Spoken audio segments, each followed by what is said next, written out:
যে সমস্ত নারীর চুল কোনো বেগানা পুরুষ দেখবে ওদেরকে কিয়ামতের মাঠে জাহান্নামে চুলের মধ্যে লটকিয়ে রাখা হবে।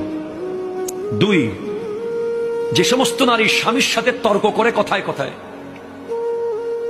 বাকবিতান্ডে জড়িয়ে যায়, কথায় কথায় জবাব দেয়, স্বামীর মনে আঘাত দেয়, তাদের জিহ্বার মধ্যে লটকিয়ে রাখা হবে। জানিয়ে দেবেন আপনার ওয়াইফকে। আপনারা চাতো আসতেছি একটু পরে,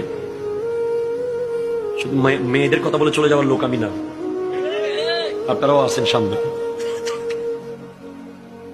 যে সমস্ত নারী পরকীয়া সম্পর্কে লিপ্ত এবং বিয়ের আগে বিবাহ বহির্ভূত প্রেমে লিপ্ত, এ সমস্ত নারীদের বুকের দুধের স্তরের মধ্যে প্যারাক মেরে লটকিয়ে রাখা হবে জাহান্নামে। নাউজুবিল্লাহ।